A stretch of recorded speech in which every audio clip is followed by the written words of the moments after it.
السلام عليكم ورحمة الله وبركاته. الحمد لله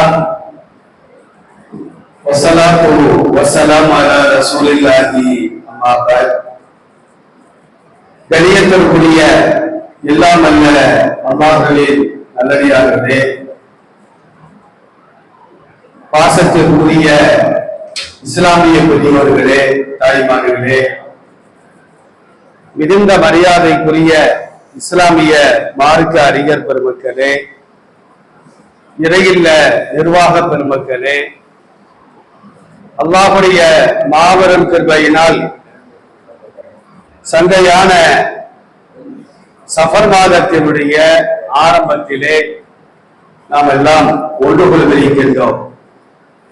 எல்லாம் அல்ல அல்லாஹ் ஜல்லஷானஹு தஆலா எந்த நோக்கத்திற்காக என்னையும் உங்களையும் உலக மக்களையும் அல்லாஹ் படைத்தாலோ அந்த நோக்கத்தை பரிபூரணமாக நிறைவேற்றக்கூடிய நண்பர்களாக என்னையும் உங்களையும் நம் சமுதாய மக்களையும் அல்லாஹ் முழுமையாக ஆட்சி அருள் புரிவானாக. ஆமீன். கணியத்திற்குரிய அல்லாஹ்வின் நல்லடியார்களே, அல்லாஹ் ரப்பல் ஆலமீன் உலக பொதுமறையாம் அல் குர்ஆனிலே 2வது அத்தியாயம் சூரத்துல் பக்ராவில் 29வது வசனத்திலே பேசுகின்ற பொழுது, ஹுவல்லதீ ஹலகலக்கும் மா ஃபில் அர்தி ஜமீஆ, இந்த உலகத்தில் படைத்த எல்லாவற்றையும் மனிதா உனக்காகத்தான் படைத்திருக்கிறேன் என்று அல்லாஹ் ரப்பல் ஆலமீன் இந்த வசனத்திலே கூறுகின்றார். உலகத்தில் நாம் பார்க்கின்ற படைப்புகள் எதுவாக இருந்தாலும், மரங்களாக இருக்கட்டும், மலைகளாக இருக்கட்டும், ஆறு கடல்களாக இருக்கட்டும், பறவைகளாக இருக்கட்டும், கால்நடைகளாக இருக்கட்டும், எல்லாமே மனிதனாக இருக்கக்கூடிய நமக்காகத்தான் அது படைக்கப்பட்டிருக்கிறது என்பதை இந்த வசனத்தின் மூலமாக அல்லாஹ் சொல்லி காட்டுகின்றார். சிலவற்றை நாம் பயன்படுத்துகின்றோம். சில படைப்பினங்களை, இப்ப ஆடு மாடு இருக்கிறது, அதை நாம் புசிக்கின்றோம். காய்கறிகள் இருக்கிறது, சமைத்து சாப்பிடுகின்றோம். மீன்கள் இருக்கிறது, சமைத்து சாப்பிடுகின்றோம். அப்ப சிலவற்றை நாம் சாப்பிடுவதற்காக, நாம் பயன்படுத்துவதற்காக அல்லாஹ் படைத்திருக்கின்றார். இப்ப பாம்பு இருக்குது, தேள் இருக்குது, நட்டுவாக்காரி இருக்குது, அதனால என்ன நன்மை நம்ம கேட்கக்கூடாது. அதனால நன்மைகள் அதிகம் இருக்கிறது. நாம் சுவாசிக்கக்கூடிய இந்த காற்றிலே விஷக்காற்றுகளும் கலந்திருக்கும். அந்த விஷக்காற்றுகளை நானும் நீங்களும் சுவாசித்தால் ஒவ்வொரு நாளும் ஆயிரக்கணக்கானவர்கள் இறந்து கொண்டே நாம் இருப்போம். அந்த விஷக்காற்றுகளை நாம் சுவாசிக்கின்ற பிராணவாயுவிலிருந்து பிரித்து அவைகளை தனிமைப்படுத்துவதற்காகத்தான் இந்த பாம்பு தேளையெல்லாம் அல்லாஹ் படைத்திருக்கின்றார். அது அந்த விஷக்காற்றை மாத்திரம்தான் சுவாசிக்கும்.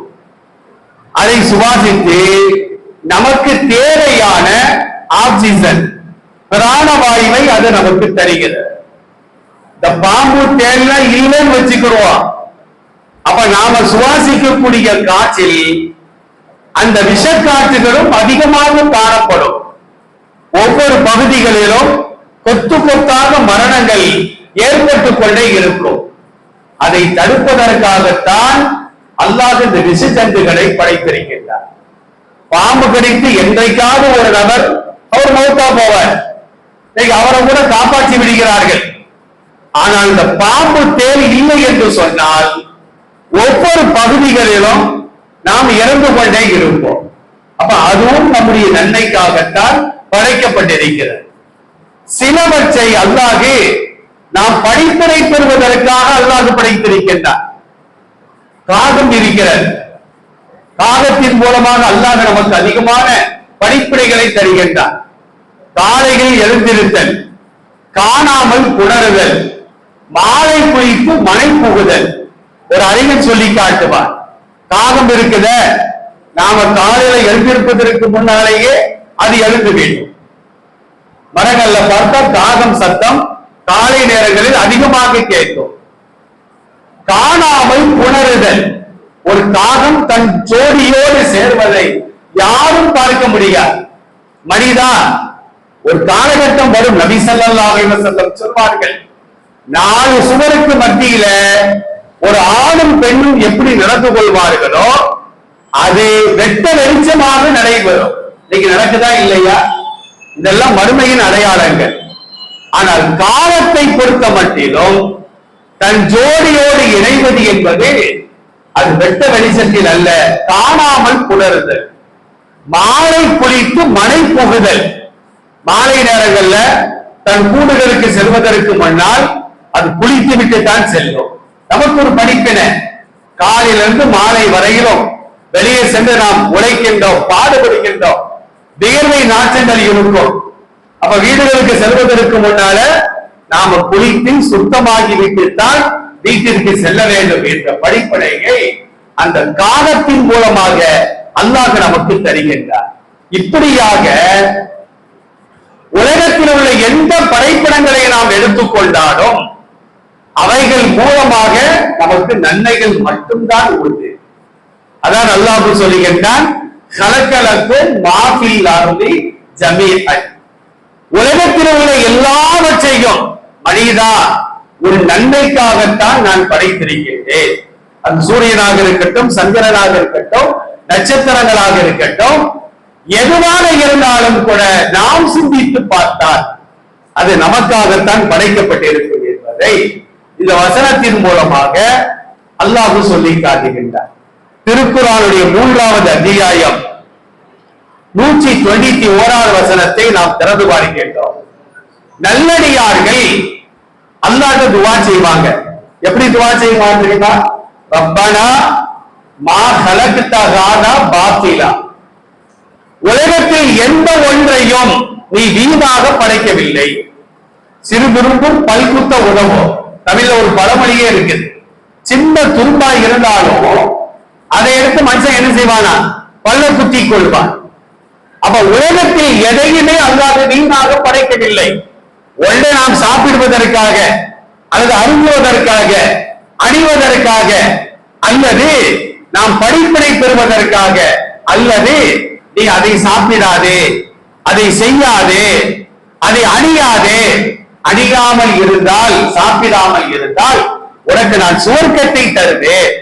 அப்ப அதை தவிர்த்து கொள்வதற்காகவோ அல்லாஹ் படைத்திருக்கிறான் என்பதை இந்த வசனங்கள் நமக்கு தெளிவாக சொல்லி காட்டும்.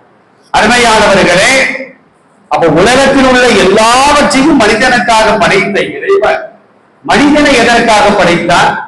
அதை நம்ம சிந்திக்கணுமா, சிந்திக்க கூடாதா? திருக்குர்ஆன்ல 51வது அத்தியாயம் சூரத்து தாரியாத் அது 56வது வசனத்துல மனிதனை படைத்த நோக்கத்தை அல்லாஹ் சொல்லும் பொழுது, வமா கலக்குல் ஜின்ன வல் இன்ஸ இல்லா லியஅ்புதூன், மனிதனையும் ஜின்களையும் என்னை வணங்குவதற்காக மட்டும்தான் நான் படைத்திருக்கிறேன். அல்லாஹ்வை வணங்குவதற்காகத்தான் நாம் படைக்கப்பட்டிருக்கின்றோம் என்று அல்லாஹ் சொல்லுகின்றார். இப்ப சில பேர் கேட்பாங்க, அப்ப 24 மணி நேரம் அல்லாஹ்வை வணங்கிட்டே இருந்தா நாம எப்படி பிழைப்பு நடத்துவது, சம்பாதிப்பது, மனைவி மக்களை எப்படி காப்பாற்றுவது? ஒரு கேள்வி வரும். இது நம்முடைய அறிவீனத்தின் காரணத்தினால் எழக்கூடிய ஒரு கேள்வி. மார்க்கம் என்ன சொல்றது தெரியுமா? 24 மணி நேரமும் பள்ளிவாசலே கிடக்காத, அது உனக்கு உகந்த காரியம் அல்ல. ஒரு மூமின் அவன் தன் பெற்றோரை கவனிக்க வேண்டும், வசதி இருந்தால் திருமணம் செய்ய வேண்டும், மனைவியை கவனிக்க வேண்டும், தனக்கு பிறக்கின்ற குழந்தைகளை அவன் படிக்க வைக்க வேண்டும், அவர்களுக்கு நல்ல உணவை கொடுக்க வேண்டும். இதெல்லாம் கடமையா இருக்கும் பொழுது நம்ம பள்ளிவாசலே கடந்தா சம்பாதிக்க முடியுமா? சாப்பிட முடியுமா? முடியாது.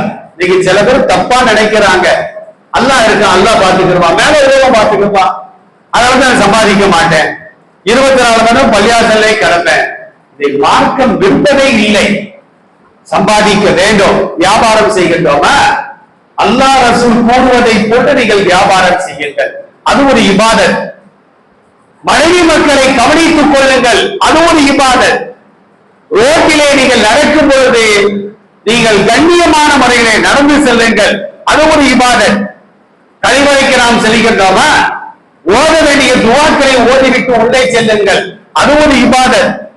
இப்படியாக நாம செய்யக்கூடிய ஒவ்வொரு செயல்களுக்கும் அல்லாஹ் சில ஒழுக்கங்களை கற்றுத் தருகின்றார். அந்த ஒழுக்கத்தோடு அந்த காரியத்தை நானும் நீங்களும் செய்தால் தூங்குகின்றோம். தூங்குவது கூட ஒரு இபாதத். ரசூலுல்லாஹ் தூங்குவதற்கு முன்னால தொழுகைக்காக ஒளி செய்வதை போட்டு ஒளி செய்வார்கள். நம்மள எத்தனை பேர் ஒளி செய்கின்றோம்? தொழுகைக்கே சில பேர் ஒளி செய்கிறது இல்லையா? கேட்டா தொழுக பின்னால ஒளி செஞ்சுக்கலாங்கிறாங்க சில பேர். சில பேர் என்ன செய்யறாங்கன்னா ஒளி செஞ்சுட்டு பள்ளிவாசல் நல்ல ஜோர்ல சாஞ்சி தூங்குறாங்க. சாய்ந்து தூங்கினால் ஒளி முறிந்து விடும். சும்மா அப்படியே உட்கார்ந்து தூங்கினாங்க ஒளி முறியாது. ஒரு மார்க்க சட்டத்தை பாருங்கள். ஒருவர் ஒளி செய்கின்றார், பள்ளிவாசல் உட்கார்றாரு, எதுலையுமே சாயல, சம்பளம் போட்டு உட்கார்ந்து தூங்குறாரு, ஒளி முறியாது. ஆனா அங்கிட்ட கிட்ட லேசா அசைஞ்சிட்டான்னு வச்சுக்கிடுவோம், ஒளி முறிந்து விடும். சோர்ல சாஞ்சி தூங்குறாரு, சேர்ல சாஞ்சி தூங்குறாரு, ஒளி முறிந்து விடும். சில பேர் என்ன செய்யறாங்க தெரியுமா? நாங்க ஒளி செஞ்சுட்டு தானே தூங்கணும், திருப்பையா நாங்க ஒளி செய்யணும் அப்படிங்கிறாங்க. இது பரவாயில்ல. சில பேர் ஒளி செஞ்சுட்டு கழிவறைக்கு போறாங்க, ஒளி செய்யாம சப்பரம் வந்து நிக்கிறாங்க. கேட்டா நாங்க ஒளி செஞ்சுதானே பாத்ரூமுக்கு போனோம். ஒண்ணுக்கு ரெண்டுக்கு போனாலே ஒளி முடிஞ்சிருப்பேன். அந்த சிந்தனை கூட நம்மள சில பேருக்கு இருப்பது கிடையாது. மார்க்கத்தை கற்க வேண்டும். அப்ப நபி ஸல்லல்லாஹு அலைஹி வஸல்லம் சொல்றாங்க, ஒவ்வொரு காரியத்தையும் இப்ப வீட்டிற்குள்ளால் செல்கின்றோம். வீட்டிற்குள்ளால் செல்லும் போது நாம என்ன செய்யணும்? அஸ்ஸலாமு அலைக்கும் வ ரஹ்மத்துல்லாஹி வ பரக்காத்துஹு, சலாம் சொல்லிட்டு தான் வீட்டிற்குள்ளால் செல்ல வேண்டும். எத்தனை பேர் நம்ம வீட்டுக்குள்ளால போகும்போது சலாம் சொல்லுகின்றோம். அடுத்த வீட்டிற்கு நாம் செல்கின்றோமா, சலாம் சொல்லி அனுமதி கேட்க வேண்டும், அது இபாதத். சலாம் சொல்ல வேண்டும், அனுமதி கேட்க வேண்டும், உள்ள இருந்து பதில் சலாம் வரணும், உள்ள இருந்து உள்ள வாங்கன்னு சவுண்ட் வரணும், அதற்கு பின்னால்தான் உள்ள போகணும். இன்னைக்கு நம்ம சலாமும் சொல்றது இல்ல, அனுமதியும் வாங்குறது இல்ல. காஞ்ச மாடு கம்போ பூந்த மாடு என்ன செய்யறது? அண்ணன் வீடு தானே, தம்பி வீடு தானே, மாமா வீடு தானே, நண்பன் வீடு தானே அப்படின்னு உள்ள போறோம். அந்த நேரத்துல அண்ணனோ தம்பியோ மாமனோ மருமகனோ மனைவியோடு சல்லாபம் செய்யறாங்கன்னு வச்சுக்கிடுவோம். என்ன ஏற்படும் பாருங்க. அதான் அல்லாஹ் சொல்லுகின்றான், யா அய்யுஹல்லதீன ஆமனூ லா ததுகுலூ புயூத்தன் கைர புயூத்திக்கும், உங்கள் வீடுகள் அல்லாத மற்றவர்கள் வீடு, அது அண்ணன் தம்பி வீடா இருக்கலாம், மாமன் மச்சான் வீடா இருக்கலாம், நண்பர்கள் வீடாக இருக்கலாம், சகோதர சமுதாயத்தை சார்ந்தவர்களே வீடாக இருக்கலாம். யார் வீட்டிற்கு சென்றாலும் நீங்கள் சலாம் சொல்ல வேண்டும், அனுமதி கேட்க வேண்டும். சலாத்திற்கு பதிலும் வரணும், உள்ள வாங்க அப்படின்னு உள்ள இருந்து சப்தமும் வரணும். சலாத்திற்கு பதில் மட்டும் வந்திருக்குது, உள்ள வாங்கன்னு சவுண்ட் வரல, உள்ளே செல்வது கூடாது. இப்ப வராதீங்க, பிறகு வாங்கன்னா திருப்பி வந்துடணும். நீங்க என்னடா வர வேண்டாம்னு சொல்றது, நான் வரத்தாண்டா செய்வேன் அப்படின்னு உள்ள போனா அது அநாகரிகமான காரியம் என்பதாக சூரத்து நூர் அப்படிங்கிற அத்தியாயத்திலே அல்லாஹ் சொல்லி காட்டுகின்றார். அப்ப நம்ம வீட்டுக்குள்ளால செல்வது கூட ஒரு இபாதத்தாக, ஒரு வணக்கமாக ஆக வேண்டுமானால் இன்றைக்கு நாம என்ன செய்யணும்? சலாம் சொல்லித்தான் உள்ளே செல்ல வேண்டும். சரி, நம்ம வீட்டை பூட்டிட்டு தான் வந்திருக்கிறோம், சாவி நம்ம கையில தான் இருக்கு, வீட்டுல யாருமே இல்லைனாலும் கூட நம்ம வீட்டுக்குள்ளால் மலக்குகள் இருப்பார்கள், கண்ணுக்கு தெரியாத வானவர்கள் உள்ளே இருப்பார்கள். அது நமக்கு தெரியாது. சில வீட்டுல மட்டும்தான் வானவர்கள் இருக்க மாட்டாங்க. எந்த வீடு தெரியுமா?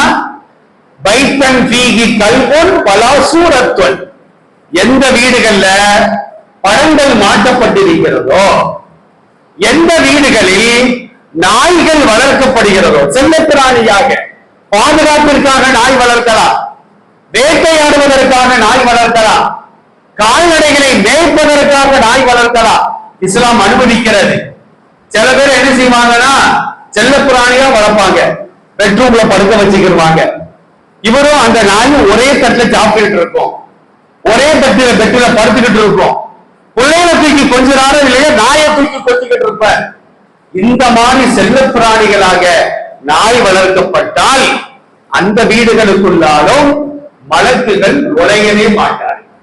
இன்னைக்கு பெரும்பாலான வீடுகள்ல நம்ம என்ன செய்யறோம், கல்யாண போட்டாவோ மாட்டி வச்சிருக்கிறோம், பிள்ளைங்க ஸ்கூல் போட்டாவோ மாட்டி வச்சிருக்கிறோம், வீட்டுல யாராவது இறந்துட்டாங்கன்னா அவங்க போட்டாவோ மாட்டி வச்சிருக்கிறோம். இந்த இறந்தவங்க போட்டாவோ மாட்டுறது இஸ்லாத்தினுடைய கலாச்சாரமே கிடையாது. பொதுவாக புகைப்படங்களை வீட்டுல மாற்றுறது இஸ்லாமிய கலாச்சாரமே கிடையாது. சில வீடுகளை பார்த்தா இப்ப பெரிய ஷேக்கு, பெரியவர் அப்படி இப்படின்னு சொல்லி அவங்க போட்டாக்களை மாட்டி வச்சிருக்கிறாங்க. மார்க்கத்தில் அனுமதிக்கப்படாத ஒரு காரியம்.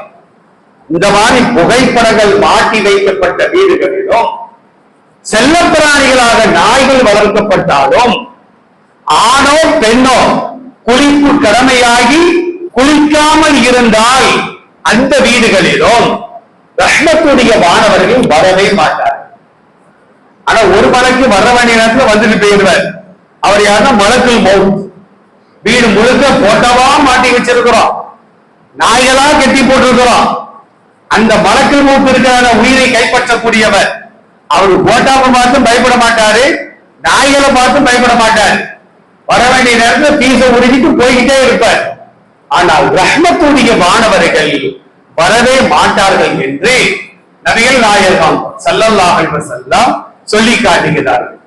அப்ப அருமையானவர்களே, நம்ம வீடுகள்ல நாம கூட்டிட்டு வந்திருக்கிறோம், நாம தான் சாமியை வச்சு திறக்கிறோம், உள்ள போறோம் அப்படின்னா அஸ்ஸலாமு அலைனா வ அலா இபாதில்லாஹி ஸாலிஹீன், எங்கள் மீதும் நல்லடியார்கள் மீதும் அல்லாஹ்வுடைய சாந்தியும் சமாதானமும் உண்டாகட்டும் அப்படிங்கிற சலாமை சொல்லிதான் வீட்டிற்குள்ள நாம் செல்ல வேண்டும். பெரும்பாலும் ஆண்களை பொறுத்த மட்டிலும் மற்றவர்களுக்கு நாம் சலாம் சொல்லுகின்றோம், மற்ற பெண்களுக்கு கூட சலாம் சொல்லுகின்றோம். அம்மாதிரி பெண்களை பொறுத்த மட்டிலும் தங்களை போன்ற பெண்களுக்கு சலாம் சொல்றாங்க, நம்மள மாதிரி ஆண்களுக்கு சலாம் சொல்றாங்க. அது வரவேற்கத்தக்க காரியம். ஆனா எத்தனை ஆண்கள் மனைவிக்கு சலாம் சொல்றாங்க, எத்தனை மனைவியர் கணவனுக்கு சலாம் சொல்றாங்க? சலாம் சொல்றது இல்ல. பெரும்பாலும் பாருங்களேன், நம்மளையே நாம எடுத்துக்கிறோம். இந்த சபையில எத்தனை பேர் மனைவிக்கு சலாம் சொல்றோம்? நம்ம மனைவி நம்மளுக்கு எத்தனை பேர் சலாம் சொல்றாங்க? ஒருத்தர் என்ன செஞ்சிருக்கிறாருன்னா பயான கேட்டுட்டு மனைவிக்கு சலாம் சொல்லி இருக்காரு. அந்த அம்மா பதில் சொல்லாம மகனை கூப்பிட்டு சொல்லிச்சா, உங்க அத்தாவுக்கு என்னமோ ஆயிட்டு சலாமான்னு சொல்றாரு அப்படின்னு இருக்கு. உங்க அத்தா பயான கேட்டு மெண்டல் ஆயிட்டாரு போல, இவ்வளவு நாள் சலாம் சொல்லாம இன்னைக்கு சலாம் சொல்லிட்டு இருக்கிறாரு அப்படின்னு அந்த அம்மா சொன்னதாக ஒரு மார்க்க அறிஞர் சொல்லி காட்டுகின்றார். முஸ்லிம்கள் யாரை பார்த்தாலும் அவர்களுக்கு நாம் சலாம் சொல்ல வேண்டும். குறிப்பாக நம்ம வீடுகளுக்குள்ளால் செல்கின்றோமா, பள்ளிவாசலுக்குள்ளால வரும்போது கூட அல்லாஹும் மஃப்தஹ்லி அப்வாப ரஹ்மத்திக்க, இறைவா உன்னுடைய கிருபையின் வாசலை எங்களுக்கு திறந்தவை அப்படிங்கிற துஆவை ஓதி வலது காலை வைத்துதான் உள்ளே வர வேண்டும். இதை மட்டும் நாம தெரிஞ்சிருக்கிறோம். ஆனா ஹதீஸ்ல என்ன பத்தி தெரியுமா? அஸ்ஸலாமு அலன் நபி, அஸ்ஸலாமு அலைக்க யா ரசூலல்லாஹ், அஸ்ஸலாமு அலைக்க அஸ்ஸலாமு அலன் நபி, அல்லாஹ்வின் தூதரே உங்கள் மீது சாந்தி உண்டாகட்டும். ரசூலுல்லாஹ்வுக்கு சலாம் சொல்ல வேண்டும். சலாம் சொல்லிவிட்டுதான் அல்லாஹு மஃப்தஹ்லி அப்வாப ரஹ்மத்திக்க அப்படிங்கிற அந்த துஆவை ஓத வேண்டும் என்று நபிகள் நாயகம் ஸல்லல்லாஹு அலைஹி வஸல்லம் சொல்லி காட்டுகிறார். இப்ப நான் உங்களுக்கு சலாம் சொல்றேன், எனக்கு முன்னால நீங்க இருக்கிறீங்க. ஆனா மதீனால ரசூலுல்லாஹ் அடக்கப்பட்டிருக்கிறாங்களே, அவ்வளவு தூரத்துக்கு நாம் சொல்லக்கூடிய சலாம் ரசூலுல்லாஹ்வுடைய கபரை கேட்குமா? நம்ம கேட்கக்கூடாது. நபி ஸல்லல்லாஹு அலைஹி வஸல்லம் சொல்வார்கள், இன்ன லில்லாஹி மலாயிகத்தன் ஸய்யாஹீன ஃபில் அர்தி, இந்த பூமியில சில வானவர்கள் இருக்கிறார்கள். அவர்களுக்கு என்ன பணி தெரியுமா? இந்த மாதிரி சபைக்கு வருவார்கள். யாராவது ரசூலுல்லாஹ் மேல சலாம் சொன்னாங்கன்னா இந்த சலாத்தை கொண்டு போய் ரசூலுல்லாஹ்வுடைய கபர்ல போய் சேர்த்து வைப்பாங்க. இந்த மாதிரி அப்துல் காதர் சலாம் சொல்றாரு, அல்லாஹ்வின் திருத்தூதரே. ஒரே ரசூலுல்லாஹ் என்ன செய்யறாங்கன்னா அப்துல் காதருக்கு பதில் சலாம் சொல்லி கொள்றாங்க. வானவர்கள் வந்து சொல்றாங்க, அதே மைக்ரோ செகண்ட். வானவர்கள் இருக்கிறாங்க, ஒளியால் படைக்கப்பட்டவர்கள். நாமெல்லாம் களிமண்ணால் படைக்கப்பட்டோம். ஆதம் அலைஹிஸ்ஸலாம் களிமண்ணால் படைக்கப்பட்டாங்க. நானும் நீங்களும் ஒரு துளி விண்ணின் மூலமாக படைக்கப்பட்டவர்கள். அதை மறந்துவிடக் கூடாது.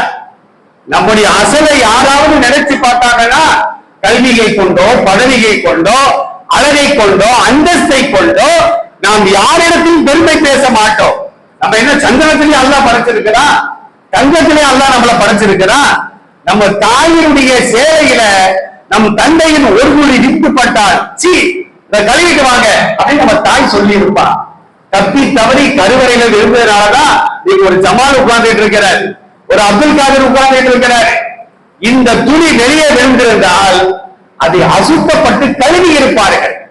அப்படிப்பட்ட ஒரு துளி விந்துல படைக்கப்பட்டவர்கள் தான் நானும் நீங்களும். நமக்கு மத்தியில என்ன பெருமை இருக்குது?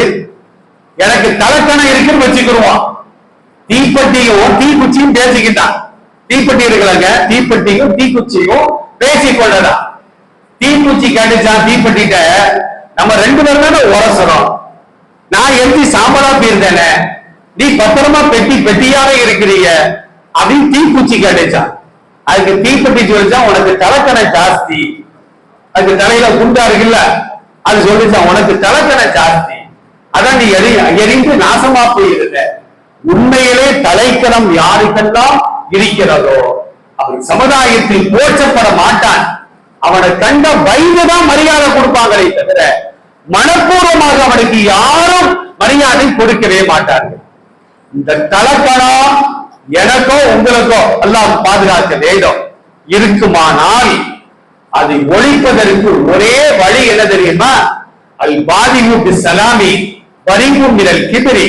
நபி ஸல்லல்லாஹு அலைஹி வஸல்லம் சொல்வார்கள், ஒரு ஆள்கிட்ட தலக்கணம் இருக்குதுன்னா மருத்துவத்துக்கு போய் 2 மாத்திரை வாங்கி சாப்பிடலாம் முடியாது. அது நம்ம பிறவி குணம். தலக்கணத்தை பெருமையை அகற்ற வேண்டுமானால் பார்க்கிற முஸ்லிம்களுக்கெல்லாம் முந்தி கொண்டு சலாம் சொல்ல வேண்டும். அவர் சலாம் சொல்லட்டுங்க, அவரை விட நம்ம என்ன குறைஞ்சவரா? இப்படிங்கிற எண்ணம் வந்தா நம்மள்ட்ட என்ன இருக்குது? தலக்கணம் இருக்குது. தீக்குச்சி எரிஞ்சு சாம்பலாகுவதை போட்டு நாம நாசமா போயிடுவோம். சாம்பவிடல, மார்க்கம் நாசமாகி விடுவார் என்று தெளிவாக சொல்லி காட்டும். அப்ப முந்திக் கொண்டு நாம் சலாம் சொல்ல வேண்டும். ஒரு முஸ்லிமை பார்த்து நிற்காம அவர் ஜுப்பா போட்டிருக்கிறாரா, தாடி வச்சிருக்கிறாரா, தொழுகிறாரா, தொப்பி போட்டிருக்கிறாரா, அவர் செல்வந்தனா, படித்தவரா, பாமரரா, இதையெல்லாம் பார்க்க வேண்டிய அவசியமே கிடையாது. சலாம் சொல்லி நாம் பழக வேண்டும். அல்லாஹ் ரப்பல் ஆலமீன் அந்த சுன்னத்தை பேணக்கூடிய நல்ல பாக்கியத்தை நம் அனைவருக்கும் தந்தருள் புரிவானாக. அருமையானவர்களே, அப்ப அல்லாஹ் நம்மை படைத்த நோக்கம் என்ன அப்படின்னா, எல்லா காலங்களிலும் அல்லாஹ்வை நாம் வணங்க வேண்டும். திருமணம் செய்தவர்கள் மனைவியோடு உறவு கொள்றாங்க, அது கூட ஒரு வணக்கம். ரசூலுல்லாஹ் சொல்றாங்க, நான் சொல்லவில்லை. ஒரு காலகட்டத்தில் ரசூலுல்லாஹ் சொன்னாங்க, தெருக்களிலே நடந்து செல்லும் பொழுது ஒரு கல்லோ முள்ளோ பீங்கான கிடக்குது. சில பேர் யூட்டன் பண்ணி அப்படி போயிருவாங்க, நம்ம காலில் குட்டலப்பா, அது அடுத்தவன் காலில் குட்டட்டும் அப்படின்னு போயிருவாங்க. அவர் உண்மையான மூமின் அல்ல. இமாத்தத்துல் அதா அணித்தறி, பாதையில் கிடைக்கின்ற தொல்லை தருகின்ற பொருட்களை எல்லாம் அப்புறப்படுத்த வேண்டும். அதான் ஈமானுடைய கடைசி பகுதி. ரசூலுல்லாஹ் சொல்றாங்க. அப்ப நம்ம என்ன செய்யறோம்? பெருமை உள்ளவர்கள் அப்படி கடந்து போயிருவாங்க. இப்ப 108 ஆம்புலன்ஸ் எல்லாம் போகாத நேரமே கிடையாது. ஒரு 108 ஒரு ஆளை கொண்டு போகுதுன்னு வச்சுக்கிடுவோம். அவர் இழுத்துற ரகாரம் இல்ல, இந்த முன்னில ஏறி இறங்கி பஞ்சராயிட்டு வைப்போம், அவர் பஞ்சரா போயிருந்தாரு. நம்மளால ஒரு உயிர் போயிட்டு, அப்ப அதுக்கு நம்ம அல்லாஹ்ட்ட பதில் சொல்லி ஆகணும். ஒரு சுகர் பேஷண்ட் காலில் குத்திருச்சு, அவருக்கு காலையே வெட்டி எடுக்க வேண்டிய சூழல் ஏற்படுது. அதுக்கு யார் காரணம்? பார்த்தும் அதை அகற்றாமல் பார்க்காத மாதிரி போறாரு, அவர் தான் காரணம். நாம் அதை அகற்றி விட்டோம் என்று வைத்துக் கொள்வோம். அது ஒரு ஆள் காலில் குத்தி அவருக்கு ஒரு 10 லட்சம் ரூபாய் செலவு வருதுன்னு வச்சுக்கிறோம். அந்த செலவை இல்லாமல் ஆக்கிய காரணத்தினால் அந்த செலவை தர்மம் செய்த நன்மையை அதை அகற்றுவதற்கு அல்லாஹ் கொடுப்பார். நபி ஸல்லல்லாஹு அலைஹி வஸல்லம் ஒரு ஹதீஸின் மூலமாக சொல்லி காட்டுகிறார்கள். அப்ப ரசூலுல்லாஹ் என்ன சொல்றாங்க? உன் மனைவியோடு ஒன்று சேர்வது கூட தர்மம் என்று சொன்னார்கள். அது எப்ப தெரியுமா நன்மையான காரியம், அது ஒரு இபாதத்து. உறவு கொள்வதற்கு முன்னால் ஒரு பிரார்த்தனையை பெருமானார் கற்றுத் தருவார்கள். அல்லாஹும்ம ஜன்னிபன ஷைத்தான வ ஜன்னிபி ஷைத்தான மிம்மா ரஸக்தனா.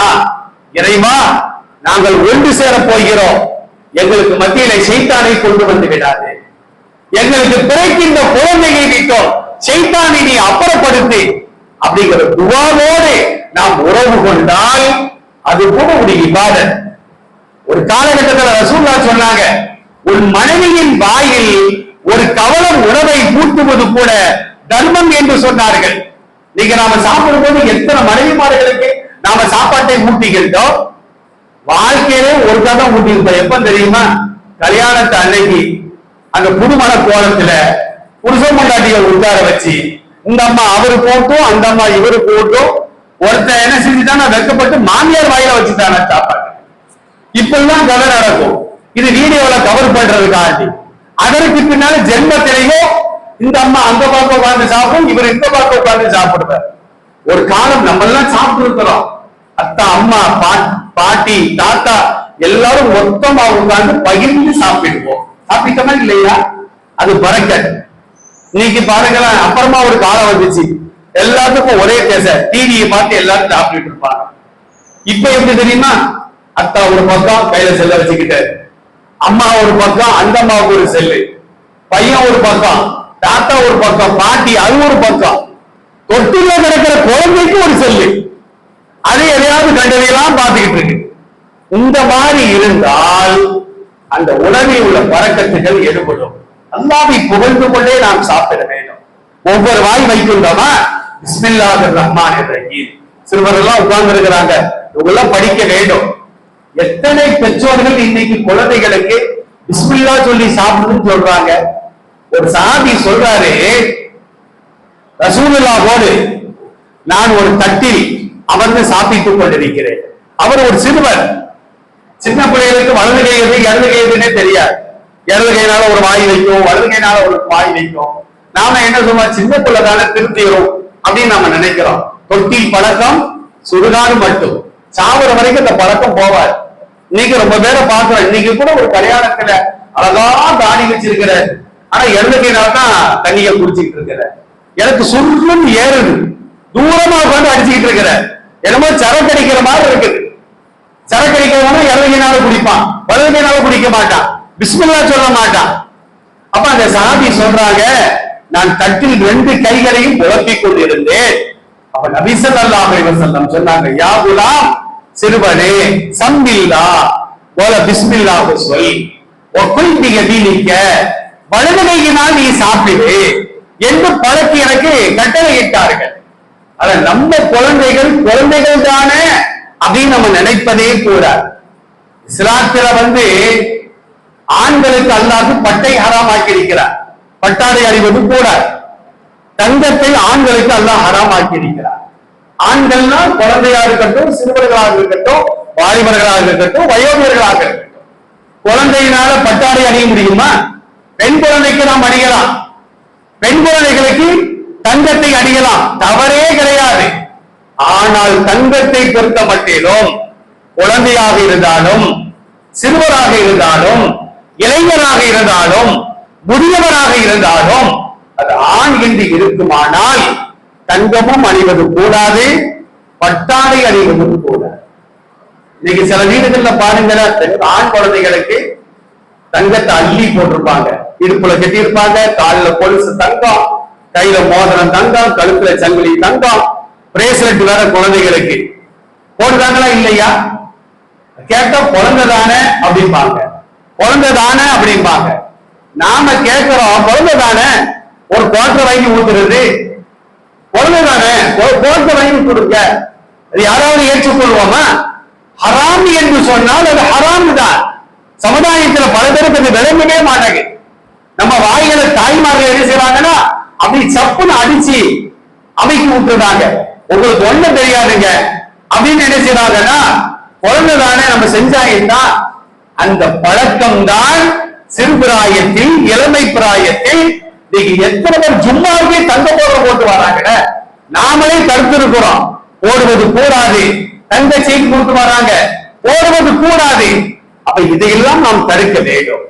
அப்ப நபி ஸல்லல்லாஹு அலைஹி வஸல்லம் அவர்கள் நாம் செய்யக்கூடிய ஒவ்வொரு வணக்கங்களும், ஒவ்வொரு வேலைகளும், ஒவ்வொரு செயல்களும் அது வணக்கம் என்று எப்ப ஆகும் அப்படின்னா அதற்குண்டான பிரார்த்தனைகளை, ஒழுக்கத்தை நாம் பேணுகின்ற பொழுது அவைகள் நிச்சயமாக நன்மையை ஈட்டி தரக்கூடிய ஒரு வணக்கமாக மாறும் என்பதை பெருமானார் ஸல்லல்லாஹு அலைஹி வஸல்லம் அவர்கள் நமக்கு தெளிவாக சொல்லி காட்டுகிறார்.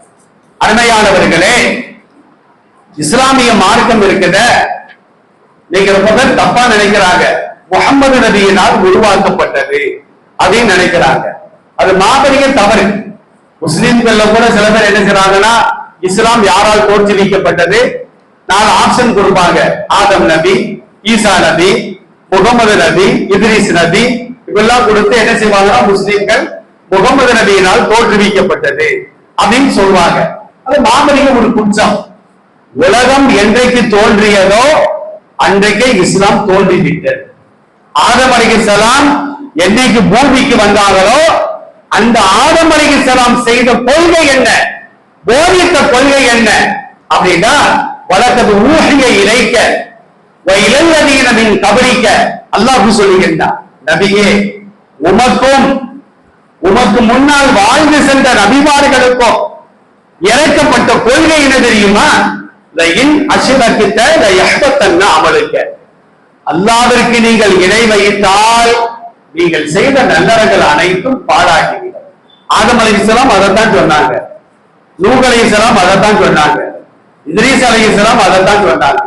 குர்ஆன்ல சொல்லப்பட்ட 25 நபிமார்களோ பெயர் சொல்லப்படாத மற்ற நபிமார்களோ செய்த கொள்கை என்ன அப்படின்னா, செய்த உபதேசம் என்ன அப்படின்னா, ஏகத்துவம், அல்லாஹ்வை மட்டும்தான் வணங்க வேண்டும்.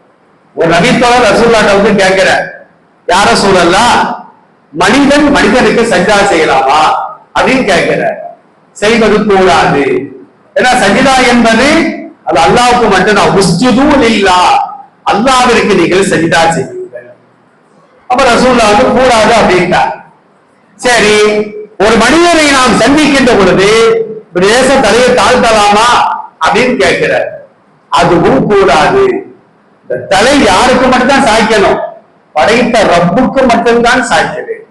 இன்னைக்கு பெரும்பாலான இஸ்லாமிய குடும்பங்கள்ல பெற்றோர்களுக்கு சஜ்ஜா செய்யறாங்க. திருமண கோலத்துல அந்த தம்பதிகள் வர்ற பெரியவங்க காலையெல்லாம் விழுந்து ஆசி வாங்குறாங்க. இறந்த நல்லடியார்களின் கபூர்ல போய் சஜிதா செய்யறாங்க. இதெல்லாம் இவ்வளவு பெரிய குற்றம் தெரியுமா? அஷரகிட்ட அமலுக்க வல தக்கூடன்ன மினல் காசிரீன், அல்லாஹ் திருக்குர்ஆன்ல தெளிவாக சொல்லுகின்றார். எல்லா பாவங்களையும் மன்னிக்கக்கூடியவன், ஒரே ஒரு பாவத்தை மட்டும் மன்னிக்க மாட்டார். அது ஷிர்க், இணை வைத்தல். இணை வைத்தல்னா என்ன அர்த்தம்? அல்லாஹ்விற்கு நிகராக மனிதர்களில் அல்லது அல்லாஹ்வுடைய படைப்பினங்களில் ஒருவரை கருதுவதற்கு பெயர் தான் இணை வைத்தல். அல்லாஹ்விற்கு இருக்கக்கூடிய ஆற்றல் இவருக்கு இருக்குது, அல்லாஹ்விற்கு இருக்கக்கூடிய ஆற்றல் அவருக்கு இருக்குது அப்படின்னு நம்ம உள்ளத்தால நினைச்சாலே போச்சு. அதுக்கு பேர் தான் ஷிர்க். ஷிர்க் வைத்தவர்கள் அல்லாஹ்ட்ட மன்னிப்பு கேட்காம இறந்துட்டாங்கன்னா அவர்களுக்கு ஹர்ரம் அல்லாஹு அலைஹில் ஜன்னா, அல்லாஹ் தெளிவாக சொல்கின்றார், அவர்கள் மீது சொர்க்கம் ஹராம், அவர் ஒதுக்கும் இடம் நரகம் என்று திருக்குர்ஆன் நமக்கு தெளிவாக சொல்லிக்கார். அப்ப இஸ்லாம் என்பது இன்றைக்கோ நேற்றைக்கோ உருவான ஒரு மார்க்கம் அல்ல. அது உலகம் தோன்றிய நாள் முதல் அந்த மார்க்கம் இருந்து கொண்டே இருக்கின்றது. அல்லாஹ் திருக்குர்ஆன்ல 4வது அத்தியாயம் 19வது வசனத்திலே சொல்லுகின்றான், இந்த தீன இந்தல்லாஹி இஸ்லாம். அல்லாஹ்வுடைய மார்க்கம் அப்படின்னா அது இஸ்லாம் மட்டும்தான். இஸ்லாம் அல்லாத மற்ற எதுவுமே அது மார்க்கம் அல்ல, அது மதம். மார்க்கம்னா என்ன அர்த்தம்? வழி, பாதை. இந்த இஸ்லாம் எதற்கு வழிகாட்டுகிறது? சொர்க்கத்திற்கு வழிகாட்டுகிறது. இப்ராஹிம் அலைஹிஸ்ஸலாம் இறக்கிற நேரத்துல தன் பிள்ளைகளை எல்லாம் அழைத்து வைத்துக் கொண்டு அவர்கள் சொல்கிறார்கள், வலா தமூத்துன்ன இல்லாம அன்தும் முஸ்லிமூன், பிள்ளைகளே நீங்கள் இறக்கும் பொழுது முஸ்லிம்களாகத்தான் இறக்க வேண்டும். நீங்க யாராவது அப்படி சொல்லி இருக்கிறாமா? அப்படி சொல்ற வாய்ப்பு கிடைச்சா கூட, டேய் அவனை விட்டுறாங்க, நான் இருக்கிற வரைக்கும் அவனோட சண்டை போட்டேன், நான் இறந்ததுனாலே அவனோட சண்டை போடணும், இப்படிதான் சில பேர் சொல்றாங்களே தவிர முஸ்லிம்களாக வாழுங்கப்பா, முஸ்லிம்களாக மௌத்தா போகுங்கப்பா அப்படின்னு எத்தனை நபர்கள் நாம் சொல்லுகின்றோம் என்பதை ஆழமாக நாம் சிந்தித்து பார்க்க வேண்டும். அப்போ இஸ்லாம் அப்படின்றாலேயே அது அல்லாஹ்வுடைய மார்க்கம். இந்த மார்க்கம் எப்ப தெரியுமா பரிபூர்ணமாகுது? நபி ஸல்லல்லாஹு அலைஹி வஸல்லம் ஹிஜ்ரி 10ஆம் ஆண்டு ஹஜ்ஜிக்கு போறாங்க. ஹஜ்ஜத்துல் விதா அப்படின்னு சொல்லுவாங்க, அதுக்கு பேர் விடைபெறக்கூடிய ஹஜ்ஜின்னு சொல்லுவாங்க. ஏன்னா அதற்கு பின்னால ரசூலுல்லாஹ் உலகத்துல வாழல. அப்ப ஹஜ்ஜத்துல் விதால துல்ஹஜ் 9 அன்று லட்சக்கணக்கான சஹாபாக்களை வைத்துக் கொண்டு தன்னுடைய 23 ஆண்டு காலம் செய்த உபதேசங்களை எல்லாம் வட்டுருக்கமாக சுருக்கமாக சஹாபாக்களுக்கு மத்தியிலே பெருமானார் எடுத்து வைக்கிறார்கள். அப்பதான் அல்லாஹ் என்ன செய்யறான்னா ஒரு வசனத்தை இறக்கி வைக்கின்றான். அல்யௌம, இன்றைய தினத்தில், அக்மல்து லக்கும் தீனக்கும், உங்கள் மார்க்கத்தை உங்களுக்கு நான் பூர்த்தியாக்கி விட்டேன். இவ்வளவு நாள் குறையாகத்தான் இருந்தது. அரஃபா மைதானத்துலதான் ஹிஜ்ரி 10ஆம் ஆண்டு துல்ஹஜ் 9 அன்றுதான் இந்த மார்க்கம் பரிபூரணம். பள்ளிவாசல் நீங்க கட்டுறீங்க, அறகுறையா இருக்கும்போது எவ்வளவு கவலையா இருந்துச்சு. அதான் பள்ளிவாசல் பரிபூர்ணமாகலையே அப்படின்னு. பள்ளிவாசல் ஃபுல்லாவே பரிபூர்ணமான பின்னால இந்த மஹல்லா வாசிகளுக்கு எவ்வளவு சந்தோஷம். நம்ம வீடுகள்ல வீடு கட்டுறோம், அறகுறையா நிக்குது, பணம் இல்ல, பணம் வந்துருச்சு, முழுமையா கட்டி முடிச்சுட்டோம். எவனாவது ஒப்பாரி வச்சு அழுதுகிட்டு இருப்பாங்களா? ஐயோ வீடு கட்டி முடிச்சாச்சு அப்படி சந்தோஷப்படுவாங்க. அந்த மாதிரி அல்லாஹ் என்ன செஞ்சானா, ஆதம் அலைஹிஸ்ஸலாத்துல இருந்து லட்சக்கணக்கான நபிமார்கள் இந்த மார்க்கத்தை கொஞ்சம் கொஞ்சமா கொண்டு வந்தாங்க. ரசூலுல்லாஹ்வுடைய வாழ்க்கை முடியும் பொழுது இந்த மார்க்கம் பரிபூர்ணமாகிவிட்டது. அத்மம்து அலைக்கும் நிஅமதி வ ரலீது லக்கும் இஸ்லாம தீனா, இந்த இஸ்லாத்தை நான் மார்க்கமாக பொருத்திக் கொண்டேன். அப்ப அல்லாஹ்வுடைய பொருத்தத்திற்கு உட்பட்ட ஒரு மார்க்கம் தான் இந்த இஸ்லாமிய மார்க்கம். ஆனா இந்த மார்க்கத்துல உட்கார்ந்துகிட்டு அல்லாஹ்வுடைய படைப்பனங்களை நாம உதாசீனப்படுத்தி கொண்டே இருக்கின்றோம்.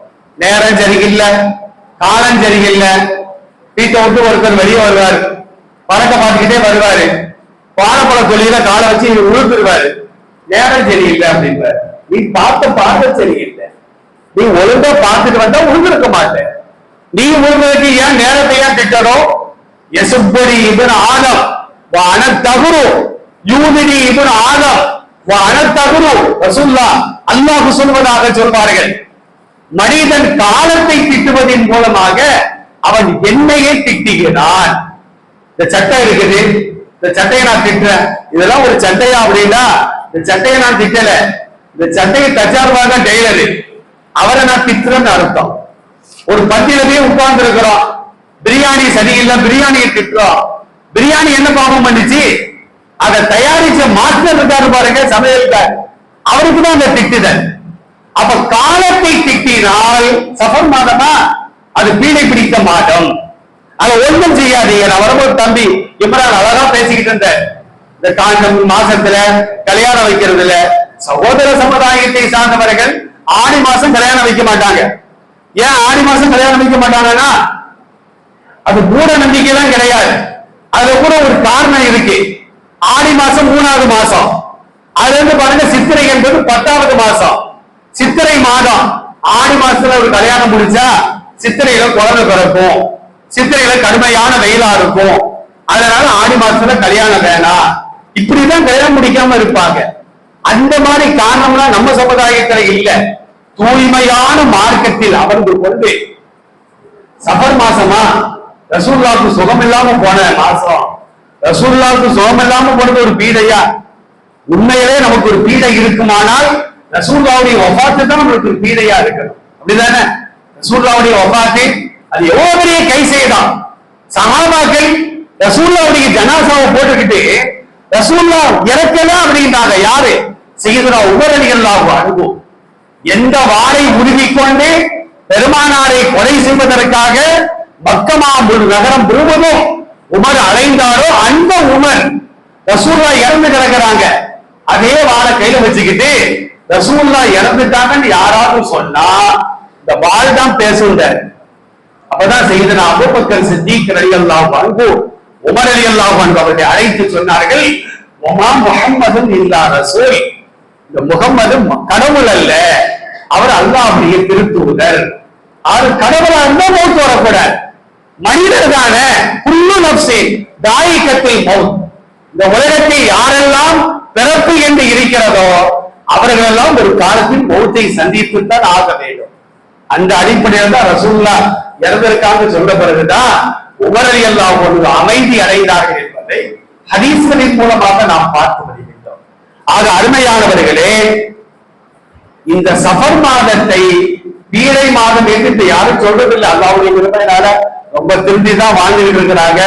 ஆனா இந்த சஃபர் மாசத்துல கடைசியில ஒரு புதன்கிழமை வரும், அதுல மட்டும்தான் சேர்க்க குறையவே மாட்டேங்குது.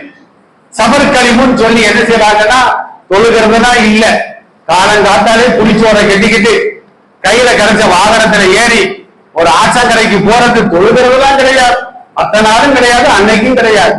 அந்த ஒடுக்கத்து புதன் அப்படின்னு பேர் வச்சிருக்கிறாங்க.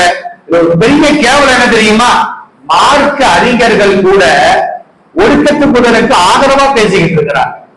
அன்னைக்கு மா இலையில சில ஆயத்தங்களை எழுதி கரைச்சி குடிக்கணும், முடிஞ்சா இலையும் சேர்த்து திங்கணும், ஆடு மாடு மாறி அதையும் திண்டு தொலைங்க, என்னமும் செய்யுங்க. நீங்க இப்படி நீங்க வருஷத்துக்கு ஒருக்கா செஞ்சிட்டீங்க அப்படின்னா உங்களுக்கு பிடிச்ச பீடையெல்லாம் போயிடும் அப்படின்னு மார்க்க அறிஞர்களே அதற்கு ஆதரவாக பேசக்கூடிய ஒரு அவலமான சூழல்.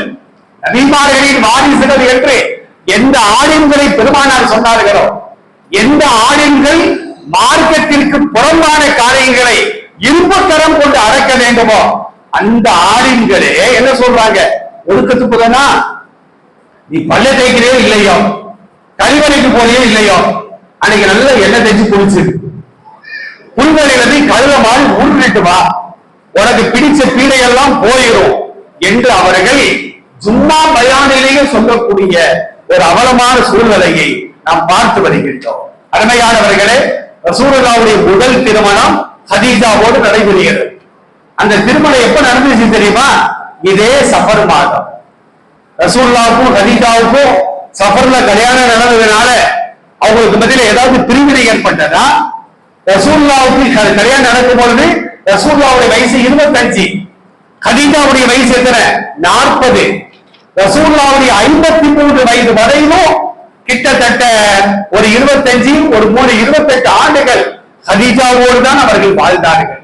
அவங்க வாழ்க்கையில் ஏதாவது நஷ்டங்கள் வந்ததா? கதீஜாவின் மூலமாகத்தான் அல்லாஹ் பெருமானாருக்கு குழந்தை பாக்கியங்களை கொடுத்தான். 6 குழந்தைகளை கொடுத்தான். அப்துல்லா, காசிம், ஜெய்னப், ருக்கையா, உம்மு குல்சூம், பாத்திமா ரலியல்லாஹு அன்ஹா, இந்த குழந்தைகள் எல்லாமே கதீஜாவின் மூலமாகத்தான் பிறக்கிறது.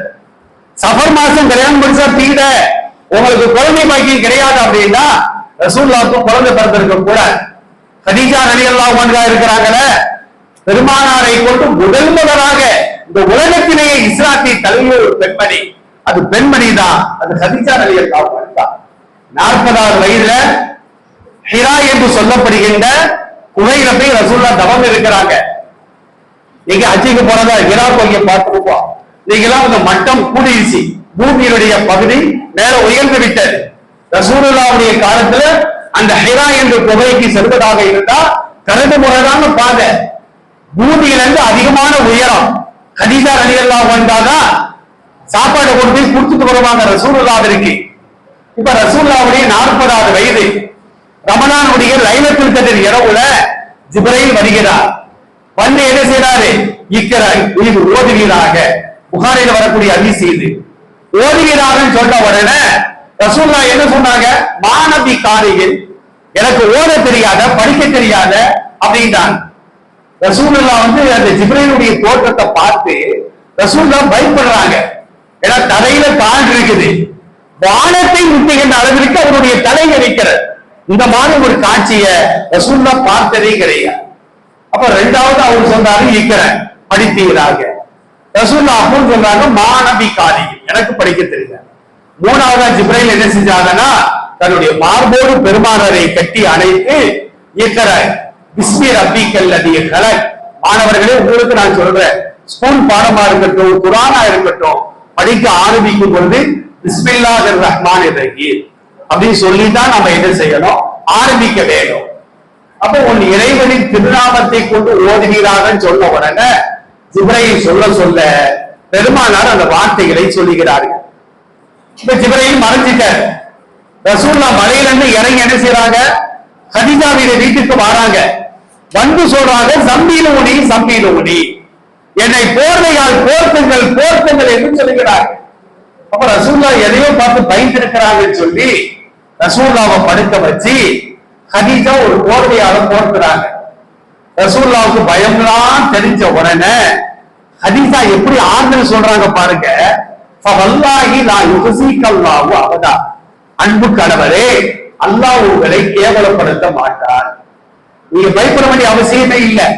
அல்லாஹ் உங்களை கைவிட மாட்டான், கேவலப்படுத்த மாட்டான். ஏன் தெரியுமா? ஒரு 5 காரியங்களை சொல்வார்கள்.